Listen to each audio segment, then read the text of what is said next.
SourceFed Movie Club, it's me, Jenny, aka ClassyLibrarian, and this week's movie was Pirates of the Caribbean, Curse of the Black Pearl, and my quick review is I love this film. All the performances in this film are amazing. I love Keira Knightley. I usually don't like some of her films, but in this she's just flawless. I think she's gorgeous to look at. She does such an amazing job considering she was only 17 when she shot this, or 18, or definitely in her teens when she shot this. I think she does an amazing job balancing between all of these character traits where it's not an unrealistic girl wields a sword and takes out all the bad guys level of feminism, and it's not her being the victim either. She is able to kick some ass, but it's not magical, it's not unrealistic, it's just fun, and she's able to be at the same level of intelligence. She's able to be completely in control of really dangerous situations that perhaps other people would freak out in regardless of gender. She's able to talk about shippings with Zoe Saldana while in the middle of a battle, and that passes the Bechdel test. It's amazing, and that is very rare, and it's not overt, it's not feminism in your face, and it's not victimising either. It's just a very steady way of showing equal gender politics, which I love. I think, as I said, she looked lovely. I think she did a really good job being smart and intelligent, and I like the fact that she's not victimised for her gender. She's not kidnapped because she's a woman or because her father is rich.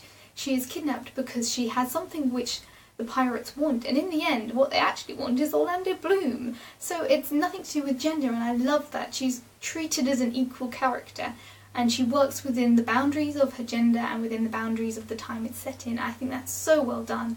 And I love it, and she's such a strong role model for young girls, and I love it. Similarly, I think Orlando Bloom does a really good job in this. He could be this one-dimensional white knight character, and he just adds a sense of humour and a sense of charm and charisma to a character, so that, you know, when he's doing his stuff that could be very boring, he just has a sense of fun about it. And he's very athletic as well, obviously from Lord of the Rings. He's able to pull off the fight sequences completely convincingly and does a really good job. Jeffrey Rush is another absolute star in this film. He just looks like he's having so much fun with the villainy. He relishes in the villainy of this character. He manages to pull off all the pirate talk completely convincingly, and I think he's the only character who does almost entirely pirate talk the entire time, all yars. And he's just brilliant. And you can tell he had so much fun. And it goes without saying, Johnny Depp as Captain Jack Sparrow, one of the most iconic characters, if not the most iconic character of my generation. He has an entire subgenre of cosplayers that just do Pirates of the Caribbean / Johnny Depp characters. He's funny, he's quirky, he's sexy, he has such a complicated, interesting character that he's brilliant to watch on screen. And, you know, it goes without saying there's not really anyone who wouldn't know who Johnny Depp is and who wouldn't know who Captain Jack Sparrow is. So I think he did a brilliant job. I love the huge amount of production value in this film. The fact that Port Royal and Ile de Morta, all of the ship stuff is so well done. It's detailed, it's complex, it feels lived in, it feels at a level of fantasy, but it feels as though it could also be realistic. You want to be there. You want it to be a theme park. That's an in-joke. And like, it's really fun and beautiful to look at. The fact that it's all made and all real instead of being CGI just adds this whole other sense of realism in equivalence to modern films, where often you feel slightly oversaturated in CGI backdrops. And it just feels a lot more realistic. The lighting design is so well done, particularly with the transformation sequences.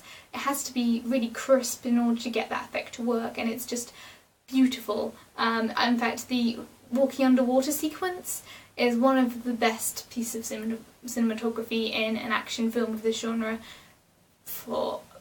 I can't name one that's equivalent.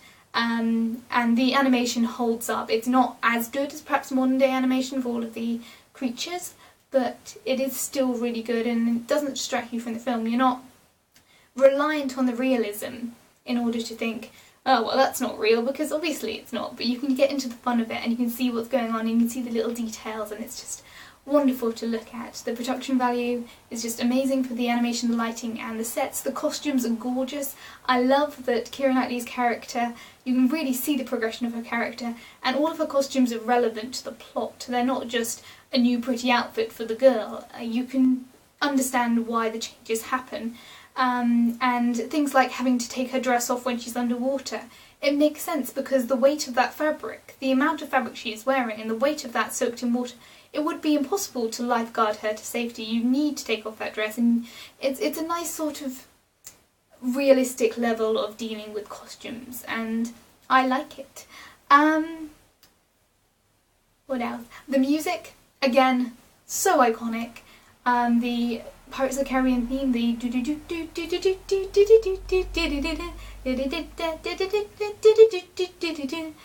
first and last time you're ever going to hear me sing.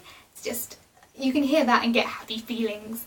I like that this has got some really brilliant stuff for children. It's got the Orlando Bloom doing an impression of Johnny Depp, the silly humour.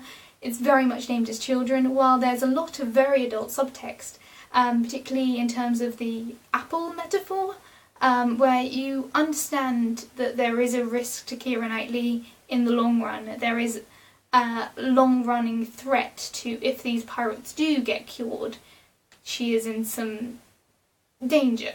And the fact that that's very overt to some adults watching, and it is explained why it's not a risk at the time, but for children you completely back it out, but as an adult you really understand the sexual implications. And I really like how that's handled. And to finish, there is very few things in terms of the internal logic of this film that irk me. There is, I think, one continuity error in the whole of this film that doesn't make sense within the internal logic of the film. In fact, I challenge you to comment down below on anything you think doesn't make sense within the internal logic of this film, because as far as I can find, there's only one point where it doesn't quite make sense, and it's the fact that Johnny Depp turns into a full skeleton when he transforms, and that's the only continuity error that I can come up with that doesn't work within the internal logic. And that is so rare, it's refreshing, it's lovely, it makes me happy inside, and I've watched this film lots of times, and I love it. I love pretty much everything about it. I love its adventure, it's fun, it's romantic, it's beautiful to look at, and it's timeless. The sequels, each one gets slightly less away from this one, but this one I love so much on so many levels. I would 100% recommend it if you haven't seen it. It's got something for everyone. And yeah, that's about it. Another 10-minute cosplay. Yeah, I'm not going to turn this into a habit. It will end very badly. But, yar. Why did the pirate not be able to go to the movie? Because it was rated R and had too much booty. On that note, I will see you guys all next week. Bye guys.